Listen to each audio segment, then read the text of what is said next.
Hello viewers, if you are new to the channel, please hit the like and subscribe button and share it with your friends. Also, click on the bell icon so that you get the latest information about the videos that are uploaded. Hello students, welcome back to the new video. In this video, we are going to continue the ongoing chapter number 14, Electric Current and its Effects. In today's session, we will study about the working of electric bulb and also the energy efficient electric lamps. So let's start with the working of an electric bulb. You know that what is heating effect. Actually, the heating effect of electric current is used in the working of electric bulb, that is for producing the light. In a bulb, there is a filament which is very thin wire which is made up of tungsten metal. So, since the tungsten filament is used in the electric bulb, it has also got a name, incandescent bulb. So, in this incandescent bulb, the tungsten metal keeps working, it becomes hot, and after some time it will get fused. So, that is a side effect of this incandescent bulb. So, why do we select only tungsten? There is one reason for that. Tungsten has very high resistance. You know that when the resistance is high, the heat produced will be more. Therefore, it has got high resistance and also very high melting point. So, when the resistance is more, the heat produced is more. But it has got high melting point. Therefore, even at this higher temperature, the tungsten wire will not melt. That is the reason tungsten is used even though it gets heated up very fast. Now, let's see what does a bulb contains. A bulb has a glass mount which is partially filled with vacuum.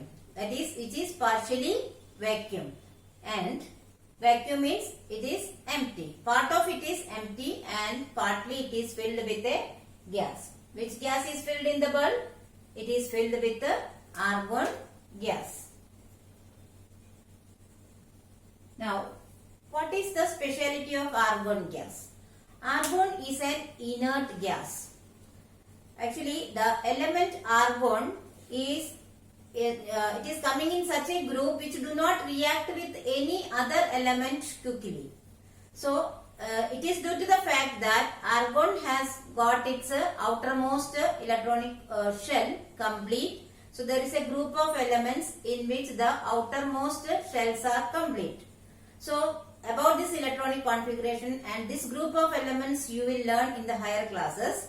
Here you just remember that argon gas is filled in the bulb because it is an inert gas and it does not react very or heats up very easily and expand. Therefore, argon gas is used. So, argon gas is an inert gas which do not react very quickly. Now, as you know, it has got a thin filament made up of tungsten. Now, all these are fitted in a glass mount. Now, what happens to the content inside this glass mount when the electric current passes through it? So, when electric current passes through the bulb, the tungsten heats up quickly and it can reach a very high temperature of about 2500 degrees Celsius. You know that tungsten has got very high resistance, so it heats up quickly. So, when the electric current passes through it, the tungsten metal heats up to 2500 degrees Celsius. Now, when the temperature becomes very high at about 2500 degrees Celsius, what happens inside the bulb? At that time, that is at that very high temperature, the tungsten filament begins to glow and give out light. That means when the temperature is very high, the tungsten filament is not melting, but at that time it begins to glow and give out light. So what is the role of argon gas at this time? Argon gas protects the very hot filament from burning out. Argon gas prevents the filament from burning out, that is from melting out. And also, you know what is inert gas now? It does not expand and prevent the bulb from breaking. That means when the inert gas inside the bulb is not expanding, the pressure inside the bulb becomes same, and hence the gas will not expand and the bulb does not break. So students, now we will understand the electric bulb with the help of a diagram. As shown here, it has got a glass mount, that is glass container. Inside that we can see a thin filament which is made up of tungsten metal. It has got positive and negative terminals, and also it is partially filled with argon gas. So when the current passes through it, the tungsten filament becomes red hot, that it becomes very hot and begins to glow. As a result, we get light. Now students, just now you learned that how an electric bulb works. But the heating effect in an incandescent bulb, is it really useful? Let us see that. See, ordinary electric bulb, when it is kept on to get light, it becomes hot. And how does it become hot? It becomes hot by using certain electricity and convert that into heat energy. So a part of the electricity is converted into heat energy, and that is why the bulb becomes hot. But is that heat is really useful to us? No. There it is a wastage of energy, that is a wastage of electricity. So in incandescent bulbs, that means the bulbs where the tungsten filament is used to produce light, a part of the electricity is wasted as it is converted into heat energy. Now how can we overcome this problem? This problem can overcome by using electricity efficient lighting sources. Now let us see which are the electricity efficient lighting sources in the next slide. See, the fluorescent tube lights, compact fluorescent lamps, that is CFL, LED, etc. are electricity efficient lighting sources. The fluorescent lamps means our ordinary tube light, which is not having any filament in it, but it is filled with certain chemical substances and it is filled with a gas. When the current is passing through it, it starts glowing and it gives out a white colored light. Similarly, CFL, that is compact fluorescent lamp, that is a full form of CFL. What is a full form? Compact fluorescent lamp. And LED, that is light emitting diode. These are all more electricity efficient than our ordinary incandescent bulb. Out of this all, the light emitting diode, that is LED, consume very less amount of electricity as compared to the incandescent bulbs and tube lights or CFLs. So nowadays the LEDs are the most commonly used lighting source in our day-to-day life. See children, you know that now government also take the certain steps to stop the use of our incandescent bulb, which consumes more electricity. And then it came tube light. Then it came CFL, that is compact fluorescent lamp. But nowadays LEDs are much in use. What is the reason for that?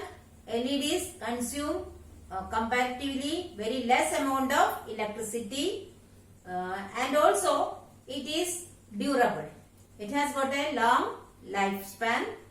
It won't break easily and it does not become hot. So these are the certain advantages of LEDs over the other lighting sources.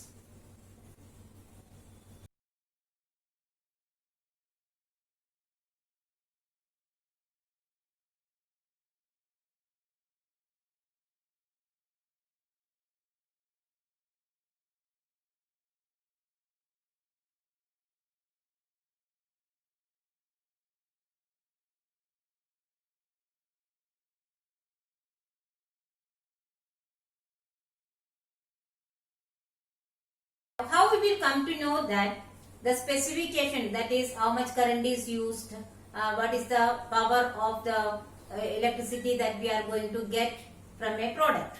So to make sure that all the specifications are correct, the Bureau of Indian Standards, that is situated at New Delhi, gives a particular standard mark on the products.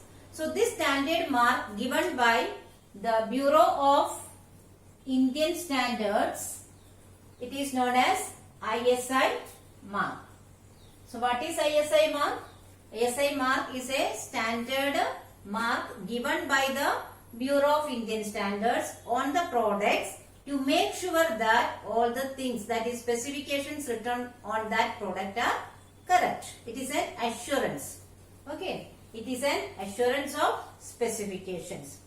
Now, we should always use the ISI marked products only, because whatever the products we are buying, to make it sure that, to make it confirm that the specifications are correct, we should always see the ISI mark. If it is there, then we can make sure that the products are good. Now, I would like to give you one life skill information. We have seen that the fluorescent tube lights and CFLs are very electricity efficient products than the incandescent bulbs. But when they get fused or they get damaged, then it should be disposed very carefully. Do not break the tube lights. Do you know why? Because it contains, the gas filled in it contains mercury vapor. This mercury vapor is a toxic material. So, if we break the tube light or CFLs, that gas comes out and it can be harmful to our body. So, students, I hope you have understood all the topics very well. But still, if you have any doubt, you can write in the comment section. I will surely try to solve it as soon as possible.